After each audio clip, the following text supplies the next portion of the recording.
Secretary General, distinguished President of the United Nations Human Rights Council, High Commissioner, dear Volker, Excellencies, ladies and gentlemen.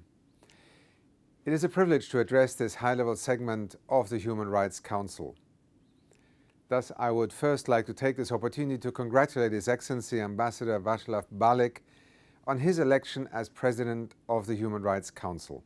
On behalf of the United Nations Development Programme, let me also say how deeply saddened we are by the loss of life and suffering following the devastating earthquakes in Syria and Turkey.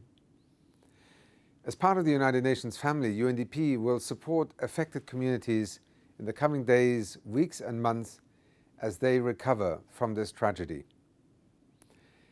As we mark the 75th anniversary of the Universal Declaration of Human Rights this year, it is a moment to reflect on the progress that our global community has made. It has propelled freedom and development. It has also helped to dismantle structures that perpetuated racial and gender discrimination. Most recently, the global community has come together and recognized the right to a clean, healthy, and sustainable environment.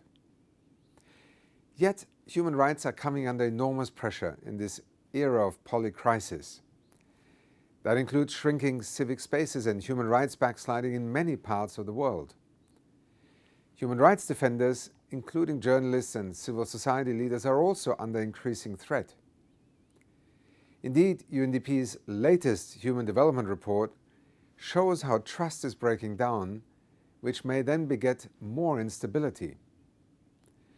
Some of the worst human rights violations occur during violent conflicts, now at the highest level since 1945, whether from Ukraine to Yemen to Syria and beyond.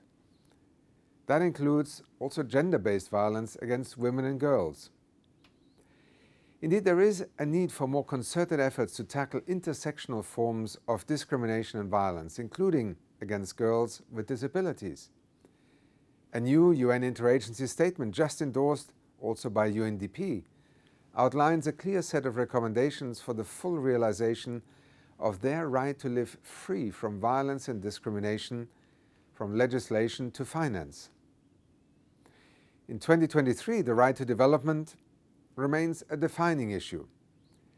As dire as some economic forecasts continue to be, the issue is not that we do not have enough finance.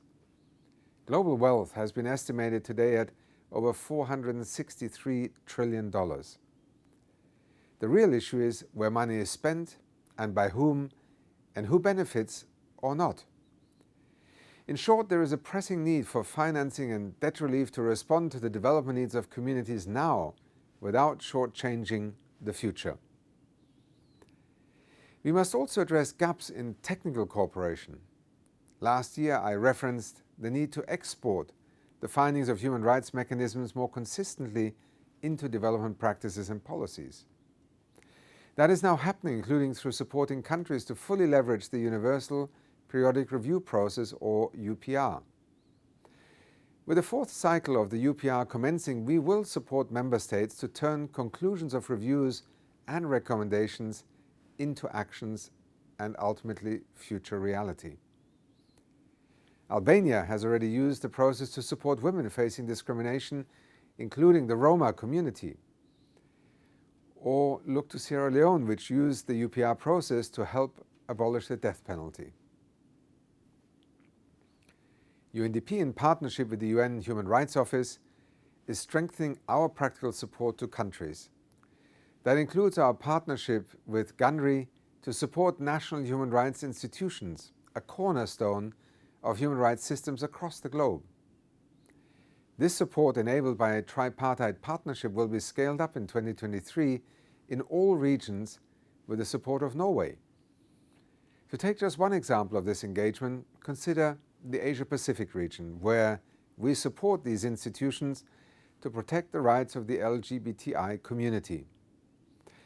We will also assist these vital institutions to put the right to a clean, healthy and sustainable environment into practice worldwide. UNDP is also working with partners to ensure that the business sector fulfills its human rights obligations. With support from Japan, Sweden and the European Union, UNDP is today working to equip companies in 28 countries across 5 continents with new tools to advance human rights in business. In the last 12 months alone, some 2,000 companies have participated in business and human rights academies from Mexico to Ghana to Indonesia.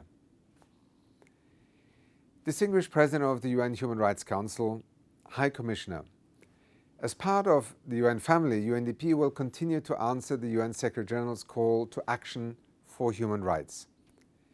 That involves using human rights as one of the most powerful problem-solving tools for development choices and decisions, and ultimately to advance the global goals. Indeed, the entire UN family and our partners are torchbearers for the Universal Declaration of Human Rights across the world. We have a responsibility to rekindle its powerful message and keep its fire burning, helping to ensure that all people can gain freedom, equality, and dignity. Thank you for this opportunity to address you today.